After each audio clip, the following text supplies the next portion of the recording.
Want to stop juggling spreadsheets, calendars, and a dozen apps just to run your rentals?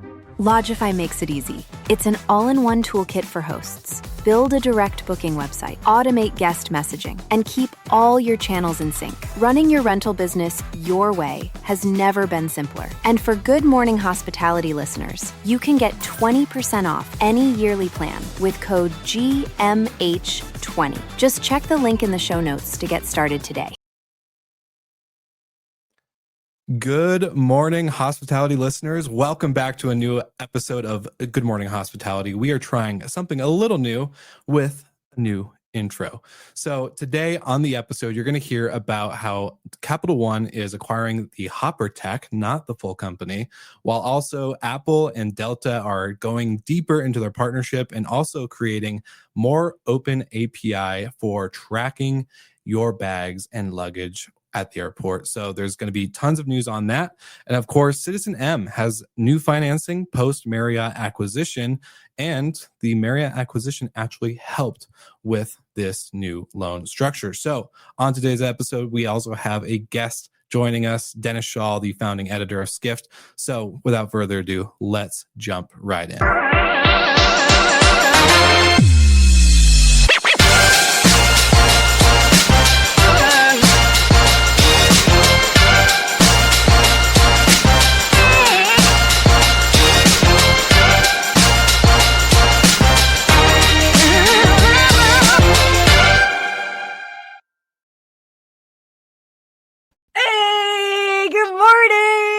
Good morning, Sarah. Whoa. I'm trying to fill in with that Steve Turk intro. I but know, man. but we got a lot of new stuff. We got a lot of new happening this week. You start with that new intro. I'm a big fan of that style where you kind of set us up so everybody that's joining us knows where we're going to be going today. And then I also love the actual new introduction with that music. That's totally recapping the whole early morning energy vibe that we like to keep strong. I was just going to say, we were really trying to tap into that early morning energy. Monica at the creative team at Skift really pulled that all together. She was the creative eye behind it. So shout out to Monica. Thanks for all your hard work. She makes my life a lot easier. So bravo. Very excited for all the new changes and for today's episode, because we have a legend in our midst. We do. A legend. Yeah, actually, yes, a legend joining us the day before Thanksgiving, which is crazier. So I saw Lou sent a quick message. He was like, "Where is Sarah?" Jeez, where are you? Your background is different. So where are you? Because also for the listeners, Steve Turk could not make it today. He is still on the show. I'm just filling in as a backup to a backup to a backup. The last resort kind of thing. He's out this week, but we'll be back next week.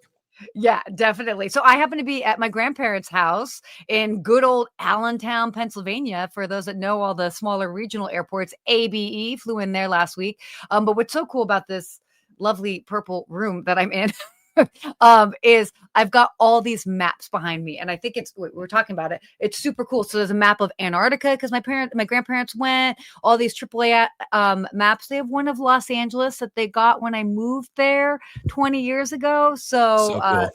It's super cool. So it's a little bit of a different room, but lots of travel history around me. Lots of travel history, which we're going to get into in some future episodes. But I think we've been keeping Dennis backstage long enough. Yes. Should we bring Without him further ado, bring on Dennis. Come on, Dennis. Come on down. Hey, I'm ready to boogie with that new intro, so let's go. Let's go. I saw Dennis's head backstage bobbing along, so I was like, all right, if Dennis is moving and grooving, then we're in a good shape. We're in good shape. If it's Dennis approved, it's like it's a go. It's right. A go. Love. Perfect. Dennis, I would love for the listeners that don't know how legendary you are and your background, I would love for you to give us a quick intro. Obviously, founding editor at Skift. So you've covered so much. I actually told Dennis this at Skift Global Forum. I was reading your stories when I was a front desk agent at a Marriott autograph collection. So I'm a big fan, obviously. So I would love for you to take a quick moment for an intro. Thank you very much. First of all, I deny everything. Ah! But beyond that, I have been covering online travel for various publications for 25 years. No way. You started Way. when you were 6, right? Okay. Exactly. And founding editor of Skift, we founded Skift, 3 people in a co-working space, then 5 people, No and way. it's grown, beyond my wildest dreams. And writing, I wrote an oral history of online travel, talking to all the founders, and I've sort of charted it the whole way. I love that. Yeah, it's incredible. And for the listeners, I definitely think you should check out the history of online travel piece. It's actually one of my favorite pieces to reference because of the depth and detail, which I think is we were talking backstage a little bit about this, like how kind of a lost art, right? Like short form content has really ruined our attention span. So if you can sit down for 20 to 30 minutes and read something on screen, I think this is one of the pieces definitely to jump There are into. anecdotes in there that literally are not fit to print. Some really juicy ones. So yes. Ooh, I love it. That's great. I actually haven't read that piece, so I'm going to put it on my list to check out later today. Definitely. Don't you worry, Sarah. I'll be sending it right now. Can't wait. Right now. Can't wait. It's so cool. Well, one of the reasons why we have Dennis on is because of some big news that has been happening, or that has happened lately. And so Capital One is acquiring Hopper Tech. So Dennis, why don't you kind of give us like a little bit of a rundown in regards to this, just to kind of bring everybody up to speed with it? Yeah, so Hopper has powered Capital One Travel since around 2021, providing the flights and hotels and all the fintech products like price prediction and price protection. And so now what's happening is Capital One is poised to acquire the customized tech that Hopper uses to power Capital One Travel. It's not powering it's not taking all of Hopper's tech. Hopper will still be alive.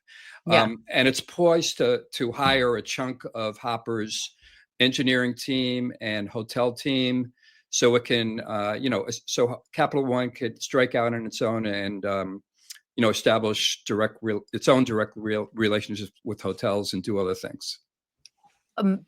This is interesting. Like, and it's also, for those, I think, that maybe not be following the industry as closely. I mean, we're familiar with Hopper from the B2C side of things. Yeah. And so I like that this is really showcasing more of their B2B play that they've been really building out for quite some time. Right? Yeah, but now they're so they've been doing the B2B stuff for around 3 years. They power a bunch of banks in Japan, in Canada, in Latin America. They power Uber travel. Okay. But that's now they're you know how hot B2B is in travel these days. So Hopper is basically abandoning its consumer business. It's all but shut it down. Oh, really? Yeah. And 90% of its revenue now comes from the B2B business. Well, definitely Dennis, would make sense that that's where more of the money is coming from. Keep going. No, for sure. And I was going to say, I found it really interesting that Uber went the route of Hopper for their Uber travel side of inventory because of all the rumors around, Dara was former CEO at Expedia. So why not have the Expedia roll up or a partnership happen? Is there a particular reason why you think Uber chose Hopper? Was it because of their stronger B2B side or maybe growing B2B side? It could have been, Hopper is known for the young travelers it attracts. Yeah. Everyone thought Hopper was, a really big up and coming brand, that they would go public, that they would challenge Expedia. They have all fintech products. I don't know how it is now, but for a while, Hopper was making more money on fintech products than it was selling the actual travel. So I think maybe Uber saw an up and coming company, but it just reminded me of Marriott and Sonder. Marriott did this partnership with Sonder that collapsed, and you can make an argument that Hopper is, fading. So some parallels there. Oh, interesting. And but again, it's also, I mean, as any company would, it's like you follow where the money is. And so it's Yeah. like if the business is growing in one direction, and this happens all the time in various forms of technology, it might start a business or a piece of tech might start for solving one problem, and then as it's in implementation, you're realizing, oh, actually, this makes more sense. So I mean, it's kind of like a natural sort of progression Yeah. of a tech company. Yep. But that's interesting to say the least. I kind of And want to ask you, Dennis, yeah, around the credit card side of things, yeah, because Capital One acquired Discover, which was a big move, especially after all the acquisitions being shut down by the government in the last couple of years. And so that was a big, big play, a big consolidation in the credit card space. But then also, I think American Express, I saw you post an article, is looking for a potential buyer for their corporate travel side of things. So the credit card businesses have been really pushing into loyalty and distribution and mhm. travel in general. What do you think is next? Because as you said, Hopper is pretty much fading in a lot of ways, and we'll cover a piece about the founder starting something new Yeah, and yeah. exciting. But it just seems silly for me, that they're just acquiring this tech piece and not the whole company. But you made some good points behind the stage, so would love to kind of get your thoughts on that. Yeah, well, Hopper has raised, Hopper has been around forever. I don't know if it's 15 years. People think it's a Yeah. startup. They've gone through, when they began, they didn't launch a product for like the first 5 years, and Mm. it wasn't a product. It was sort of like a TripAdvisor. It wasn't the Yeah. product that you know today. So they took forever to launch, um, and yeah, I just lost my train of thought. Oh, no. Oh yeah. You're good. So what we're seeing is the emergencies of these powerful credit card companies. We have Amex Travel, we Yeah. have Chase Travel, who are the Yeah. two leaders, and Capital One has kind of fallen behind. Mhm. Chase acquired Frosh Travel in Yes. order to get going. I could see Capital One doing some more acquisitions as well, because I think they're Oh. gonna have to build like this travel agency infrastructure if they really want to strike out on their own. Yeah. Interesting. That makes complete sense. And it's like, I mean, I don't know. I think about it with what I've got. I've got an Amex, I've got Chase, I've got Capital One. And I was just looking at it the other day and I was like, I never use my Capital One points for travel. And so just because we're almost programmed to go find it elsewhere and understanding the value. So this will be great for Capital One to really kind of like step up their game and their Right. offerings Yeah, when it comes to that. I think there's some their hotel collection. I don't know if it was just a promotion, but they were offering like 10x points on hotel bookings. So Amazing. yeah. Yeah. Oh, wow. Okay, so let's talk about the founder. So this was what I thought was so interesting with the piece that you wrote. There's like been something going on kind of behind the scenes that not everybody's been necessarily aware of. So what has the founder been up to? Yeah, so nobody in the travel industry appeared to know about this. But in 2022, the founder, Fred Lalonde, went out and formed a new company, a climate capture company. They do climate projects to capture the carbon and store them. He is now the chairman and co-founder of this company. Okay. He took the Hopper CTO with him. There's Okay. Lawrence Tassi, former CFO Airbnb, is a co-founder as well. So you have to ask, Hopper raised $740 million. Mhm. Does Hopper investors, are they really crazy about the fact that he's now has his attention on a second company? Yeah. A new baby. A new baby. Maybe it's the favored child. I don't know. Yeah. Yeah.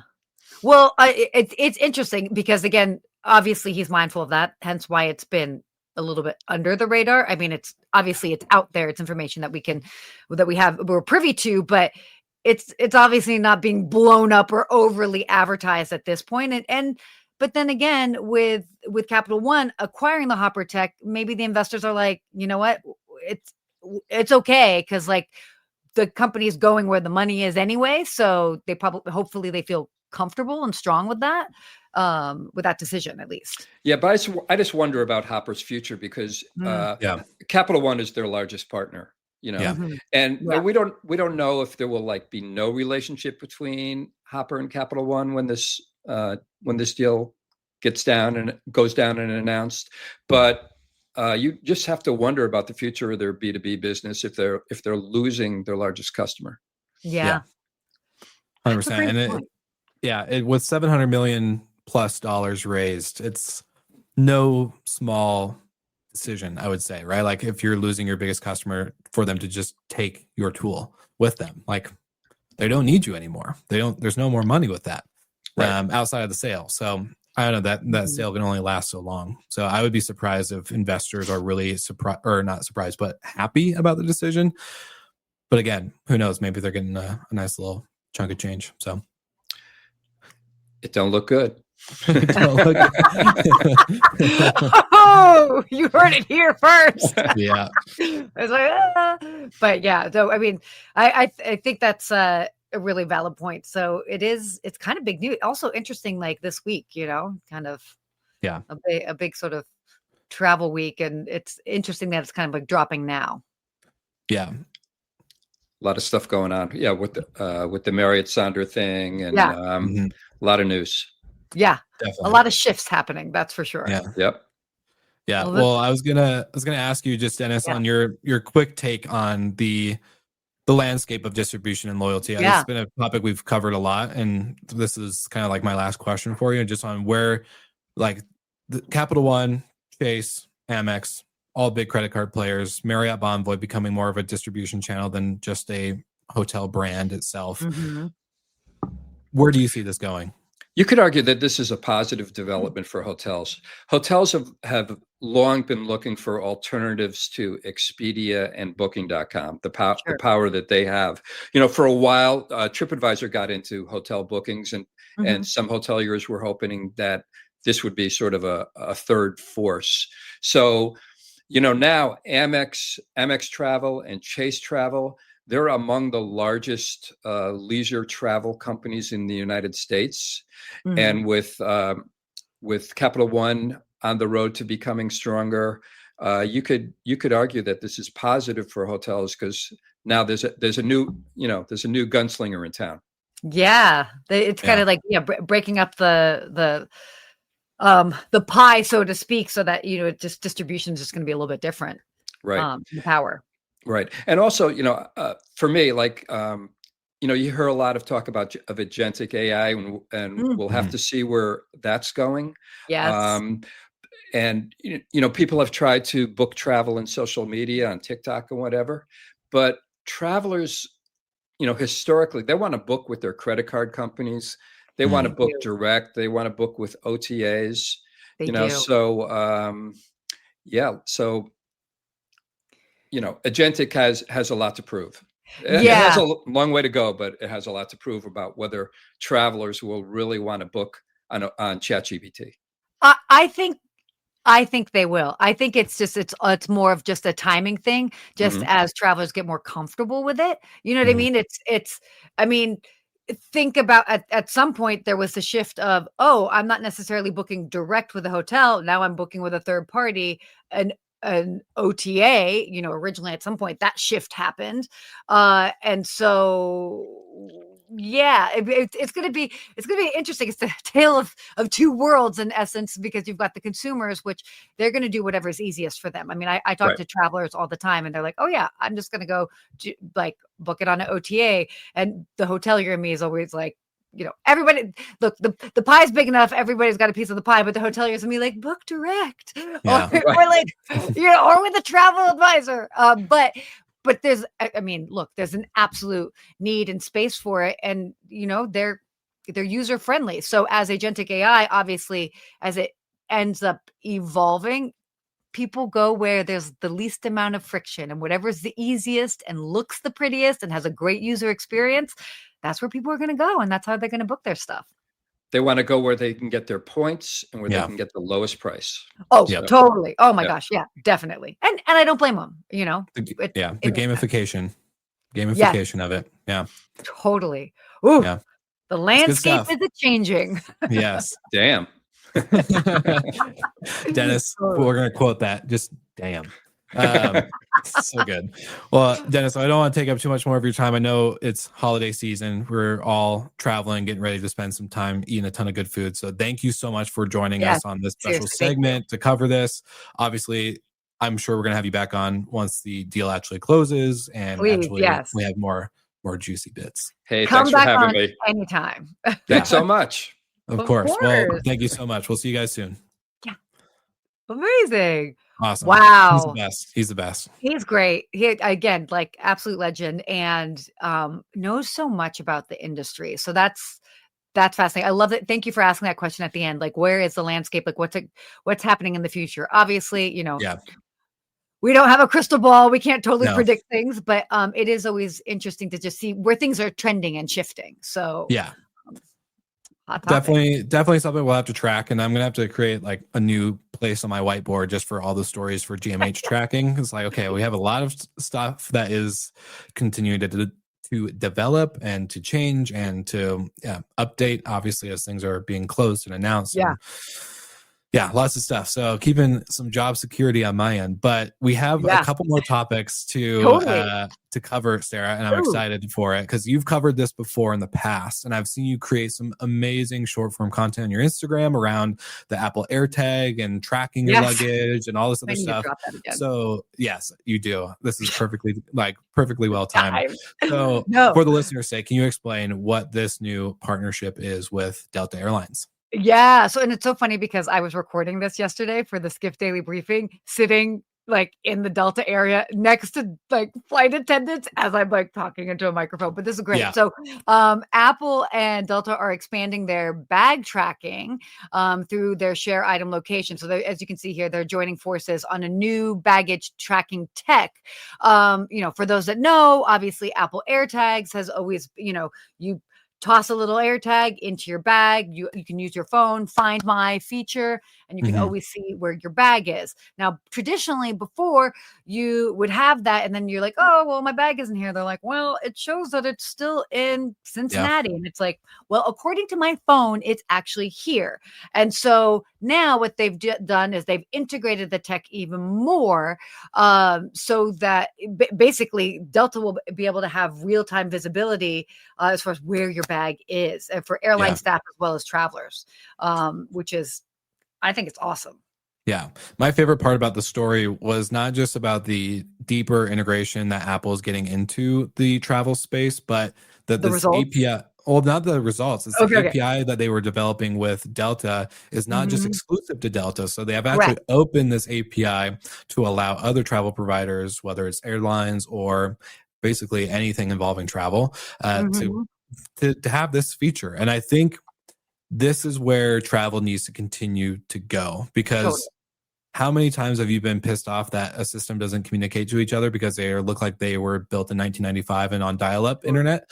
And the tech just has never caught up to where iPhones and all this new fancy consumer tech that we have today. So for me, I was like, thank you for making it open and available for others. So that way we're not just having all the force feed into Delta. No offense. I know you're a big Delta fan. No, but like, I mean, look, if you're flying on something else, like it can't force feed through. It doesn't make sense, of course. No, I'm airline agnostic when it comes to the tech. Okay. Yeah. All right. When the tech feeds, just that part. But yeah, so do you want to share the results though? I would actually love for your perspective on this. Yeah. So this was cool. So since they've kind of done this like partnership already with the Apple AirTags, so far they're showing that there's 26% fewer retrieval delays because they're able to end up finding the bag earlier. And then there's also been, this is wild, 90% drop in truly lost bags. 90. That completely is a game changer. Yeah. I was gonna say that's enough of a result to guarantee someone's performance bonus at the end of the year. Whoever came up with the idea, you better get that performance bonus, because that's significant. It's huge. That's changed the landscape. It makes me actually think, because there are a couple of those business out there that's like lost luggage stuff. I actually went to it in Huntsville, Alabama. There's this famous store. I forget the exact name of it, but basically what they do is they end up buying from auction, lost bags, and then what they do is they open it up and then they sell the contents from the inside. So for businesses like that, which are very strange business model to begin with, you guys are going to have less supply. Let's just put it like that. But it's wild. But I do want to come back to this, is that, by the way, and kind of going into your comment about it's not just a Delta piece. This is kind of paving the way for everything else. It's also not just airlines. So I love that, from rail, like trains, cruises, festivals. So basically anywhere where people could potentially lose bags or items, they're all getting into this. So this is huge. Yeah, I've been talking to a bunch of, I'm a big EDM head. So I've been like talking to a couple industry friends about, potentially going to Tomorrowland, if we could ever get tickets, but like all these things. Right. And the worst part is, I have an Apple AirTag on my keys, my wallet, all my things. But it would just be so great. Like, cause they all have their own apps. They all have their own, whatever for you to be connected and to have all the information. So to have that availability for the Find My Things type of feature. Incredible, especially for that. Oh, totally. No, it's great. This is definitely a game changer, just for the industry as a whole. I can't tell you the number of friends that I still like. I had a good friend of mine who ended up going on this will be a huge story for another time, but she ended up going on a cruise. She was flying from Atlanta. By the way, she did not ask me for help booking her stuff because she would not have been in a situation without, and she knows it. She had flights with 2 layovers to get from Atlanta all the way to Stockholm. The first flight was delayed, so then they missed the connection in Chicago, had to wait, go through the next day, then they had to go to Zurich, and then ultimately in Stockholm for, I think it was something like a 16-day cruise. Bags get completely lost. They have to go on the cruise. Of course, they didn't pack extra carry-ons or any clothing in their carry-on. They didn't have a tracker in their bag. Mind you, this was also like they were flying first class all the way. So this is wild that all this ended up happening. They end up starting the cruise with no luggage. And I think it was probably like day 8 or 10 into the cruise that the airline was finally like, oh, well, we finally found your bag. And she's like, send that home. I don't even need it. So case in point, like, we need this tech, like, and everybody needs it. I think it's just a peace of mind piece too. Like, when an airline is like, oh, we don't know where it's at and it's lost. And then you're just consistently wondering, did someone take it? Did, this happen or did this happen? And if you can just have it on your phone, the peace of mind, like, okay, it's at the airport. It's somehow got stuck in the conveyor belt or whatever, right? Like, or it's on the plane. They just are, and maybe it's tucked in a corner that, it's a black suitcase in a dark room, probably very easily missed. Type thing. So it's one of those like peace of mind pieces I think any traveler would want, because I know when I'm traveling, I just want to know that my gate is there and my flight hasn't changed. I want to make sure that my luggage comes with me if I ever check a bag, which I'm like Lou, who commented, I pretty much refuse to check a bag and only have a carry-on and a backpack. But at the end of the day, sometimes when I'm traveling with equipment or going for a conference, you have to. Well, it's funny. We traveled. I'm with my mom, and because she moved recently, and so we specifically traveled with 5 checked suitcases, and I had like a carry-on in a suitcase because we're going to be filling it up to come back across to the West Coast. So I was like, "Ooh!" But happy to report, all made it, no problem. And they were all tracked, probably. For sure. Exactly. So let's get to our last piece here. Let's talk about what's going on with CitizenM. So this is interesting. So the CitizenM CEO is talking about a $685 million loan and what is next after the Marriott sale. So this is a interesting thing. So CitizenM basically secured a $685 million loan, one of the largest, by the way, in the lifestyle hotel segment, like since the pandemic. It's interesting because it comes months just after Marriott sold its stake. So it's kind of signaling this sort of like clean ownership path. But what are you seeing with this? Well, what should surprise me with this was that Marriott bought the CitizenM brand. And the owner group, the owner that had the brand, kept the property ownership under them. So they rebranded under a new name for the ownership group of the properties. But the thing that made this story stand out for me with something that Dennis mentioned earlier was with the Sonder crash out between Marriott and Sonder. Obviously, Mhm. they were able to get this loan. CitizenM was able to get this loan from JP Morgan Chase because of the affiliation with the Marriott brand. Now that Marriott Yeah. owns CitizenM, that made them more, I guess, less squirmish to give them the money.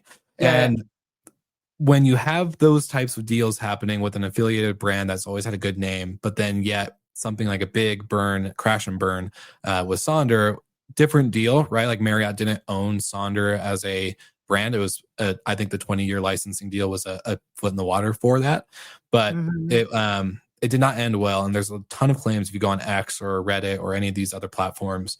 There's so many guests still out $4,000, $5,000, $6,000 on their trips or their stays with Sonder and the Marriott handling of that.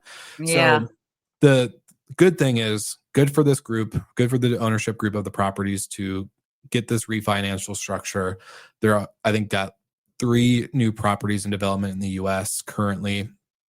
So they're going to be able to build out more into this brand that Marriott owns. But I think when Mhm. you have such a good reputation, you got this money based off of Marriott's reputation, it really shows like how important the reputation is when you handle anything, even with the Oh, licensing agreement like Sonder. So that for me is like, okay, they got the money because of the good rep, but yeah. how long can that go in the future now that Marriott has kind of a stain on its name? Yeah. Yeah, I mean, I think it's a really valid point. I mean, it is a great brand though, and it is It is. exciting. So I think that this is a smart move, and it makes sense. Even the actual like name makes sense. Yeah, You know what I mean? Just because there's an M, and then Marriott. So, for sure. um, yeah, I was it'll be also it. surprised. Yeah. Sorry, go ahead. Go ahead. No, no, no. Go for it. Well, I was surprised to hear the former CEO talk about how fast the integration was into the Marriott Mhm. system with the brand. So Mhm. they closed on the sale of the brand in July, and by Yeah. November they were up and running with full integration. So um, yeah, it's pretty good. I was Yeah. surprised. I was like, dang, normally it's not that fast with big corporations. So Yeah. um, Oh, good for them. no, no, no. It's totally wild. I mean, it's going to be interesting. Again, like it's a fun brand, and just to kind of see how this evolves, Mhm. like where, yeah, it's going to be. For again, it's going to be interesting, and there's more just players on the scene and options for travelers. So I'm a big Yeah. fan of that always. Definitely. Well, I know we're a little bit over our time, but Oh my we gosh. are in the season of Thanksgiving, and you and I saw something really funny on Instagram Oh my yesterday. gosh. Yes, yes, please, let's do this. We're switching it all up today. Yeah, we're switching it all up, so we're going a little bit deeper, and it was just really funny to see Sean Duffy talk about having a little bit more respect when coming to the holiday travel around Yeah. Thanksgiving, and so we saw this clip of him talking about this. Sarah, do you want to share any thoughts or opinions, or should we just roll the clip No, and let it no, go? roll it and we'll talk about All it right. afterwards. I love it. Okay, here we go. Try not to wear slippers and pajamas as we come to the airport. But I think we have to think about how do we do a better job? How do we, maintain maybe some of that frustration we have as we travel this Thanksgiving season? Maybe we should say please and thank you to our pilots and to our flight attendants. I think again I call this just maybe dressing with some respect. Whether it's a pair of jeans and a decent shirt. I would encourage people to maybe dress a little better, which encourages us to maybe behave all a little better. Let's try not to wear slippers and pajamas as we come to the airport. Let's try not to wear slippers and I'll pajamas take as we come to the take airport. that I off love there. that. But Um, what are your thoughts when you're being told not to wear something that you find comfortable on a very uncomfortable process of flying on an airplane for so who knows how long? here's the thing. You can still be comfortable and be kind of put together. It's one thing if you're coming in and yeah, I'll say that. I have very much a routine of what I wear. I've got my specific, like I've got a yoga pants, but I've got like a whole there's a matching thing. I choose the specific shoes. I don't wear like my dirty sneakers. I'm wearing like clean white, like there's a look that I generally go for that's absolutely comfortable. But because I get it, like look, you think about it, you're like, oh, well, dress up, and it's your feet swell. What are you doing? You're wearing tighter shoes. Like it just doesn't always make sense. But you can still be comfortable and dress, I think, respectably. Don't you? I think so, but I just find it kind of insane that they're telling us like, hey, travel with some respect in terms of like make yourself look better. And it's like, well, make the experience better and maybe I'll like want to show up and like be better. But I also agree with you. I'm the same, like where I have the same routine, easy slip off shoes, my joggers, a pullover hoodie so I don't have to take it off with the screening thing. Really easy things to make it, I don't wear a belt. So, right. Like you don't have to take off your belt. Yeah. Sure. Yeah, totally. But now with the TSA rule, I guess, keep your shoes on. But anyways, I just thought it was funny. I was like, all right, telling us to travel. I do agree with the statement, be thankful, say thank you, say please, use your manners. That 100%. That and we say, oh my gosh, it was so funny. Yesterday, my mom was like, "Happy Thanksgiving" to she was I was laughing at her like, oh my gosh, you were like out of control. She's like, don't you say it? I'm like, oh, I absolutely say it. But when I have a actual interaction with somebody, I'm like, you're seeking people out to say Happy Thanksgiving to them. I'm like, you get out of the house. What's going on? Maybe they need it. Maybe they need it. Maybe she needed it, Exactly. but it is, I will say this, seeing her do that, I always love watching interactions because I can kind of be a little bit of like a fly on the wall. But when she does that, and she would seek it. I mean, the bathroom attendants, like the ladies like cleaning the bathroom, she would be, have a happy Thanksgiving. The way that their face would brighten up and they're like, thank you, happy Thanksgiving. Especially because like maybe you are walking by somebody that might be like cleaning the floors, but we're in such a rush. We're just walking past them. So taking that moment to say thank you, be it to the flight attendants, obviously the pilots, but then to others, the TSA agents, the people that are attending the bathrooms, all of that makes such even if they're not celebrating it. Sometimes people, I think, get too caught up like, well, not everybody celebrates Thanksgiving. Not everybody celebrates Christmas. Calm down. Okay. It's like, it's the sentiment. It's the sentiment. Yes. 100%. It's the sentiment behind it all. Well, speaking of sentiment, I don't want to keep our listeners over too much, but do you have a real-time recap moment you would like to share for? That's a great, you're putting it on me first. Oh my gosh. I have one queued up if you want me to go. Okay, but... You start because I've got so many great things. Well, I'll be quick. So I've been going on a lot of 14er hikes. For those who don't know what that is, so you go on mountains for that 14,000 feet over sea level elevation, and they're intense, but they're fun, and it's been a great way to get outdoors and also use the gear that I've been spending all my money on. But there's this guy that I've met twice now, and his name's Oliver, and he's actually really popular in all these like 14er climbing groups on Facebook.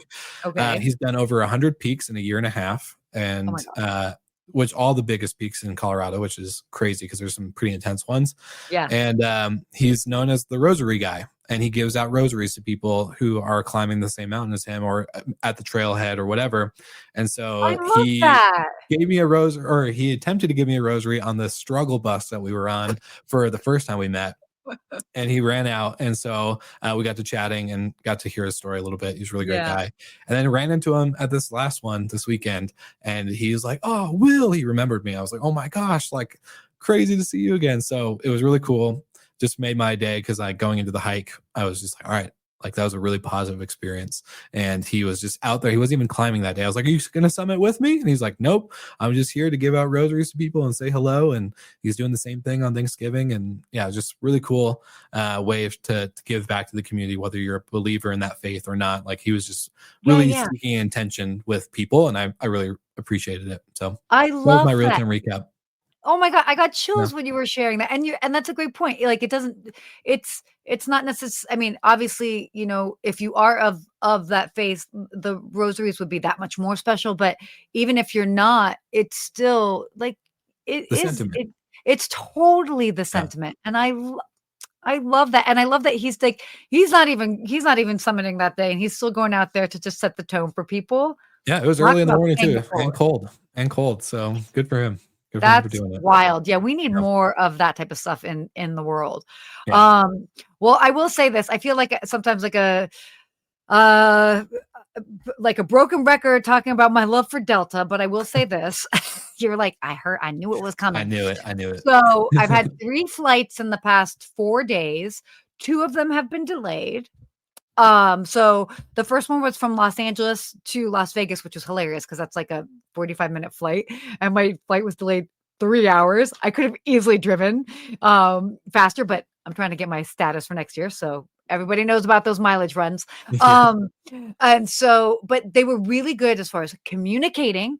And this was actually different. They communicate, even the communication via text sort of said like, oh, we're waiting on crew or something along those lines. So we had an idea as far as what was going on, because sometimes you have a delay, but you're like, well, the plane's here. I don't understand. Is it a mechanical issue? Is it a crew issue? Is it this? And so just without going into too many details, they just kind of worded it ideally or in a way that you could at least know what was going on. And they kept the updates going, and they were really wonderful with that. And then, I just reached out to them afterwards. No, without a question, they sent me some more miles just as an apology.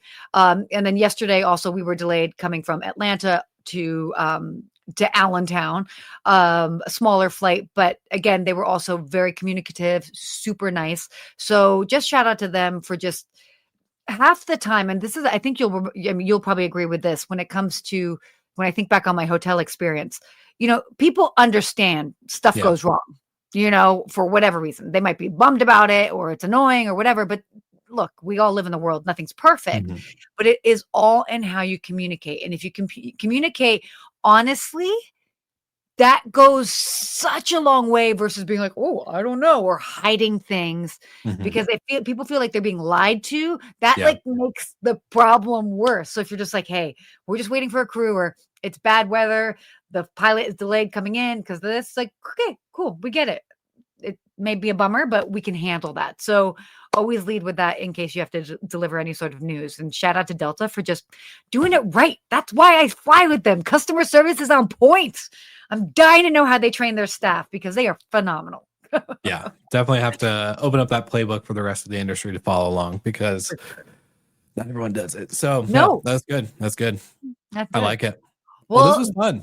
This is fun. And I have to say, super, super grateful that you were able to join. I know this is the season of being thankful, but, kind of just in looking back, since you've included us to, myself and Steve to be part of the Good Morning Hospitality team, to this whole transition to Skift, to how the brand and the show has evolved. So thankful because I know you're not on camera a lot with us all the time, but for those that don't know, Will is moving mountains behind the scenes.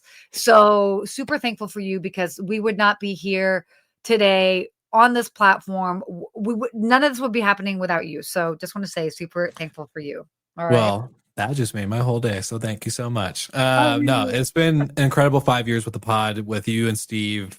You guys do a lot too on the sense of just being committed to the time. It's a live show. It's, wild things happen behind the scenes. It's constantly adapting to new stories or new takes or even getting a guest on like we had with Dennis. So I just appreciate you guys' commitment to it and to believe in the dream as much as I did to get to the point with Skift, where obviously this is a big milestone.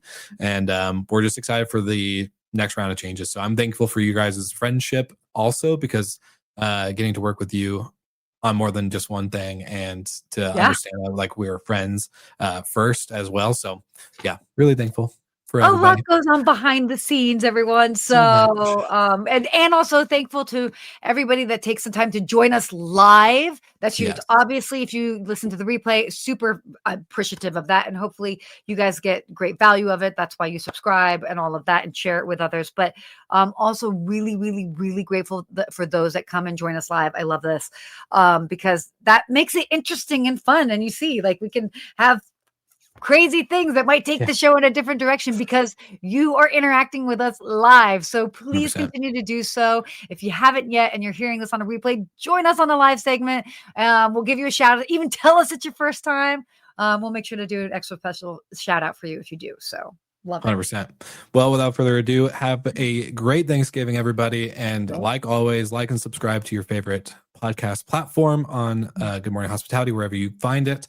And like always, we'll see you again next week. And stay hospitable. Stay hospitable. Dang it, I forgot about that part. Such a good call. All right. Thanks, everybody.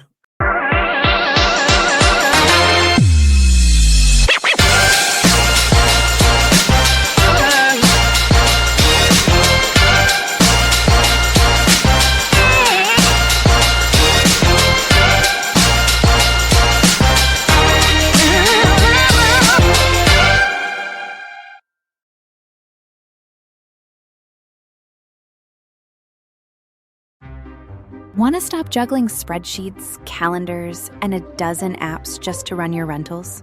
Logify makes it easy. It's an all-in-one toolkit for hosts. Build a direct booking website, automate guest messaging, and keep all your channels in sync. Running your rental business your way has never been simpler. And for Good Morning Hospitality listeners, you can get 20% off any yearly plan with code GMH20. Just check the link in the show notes to get started today.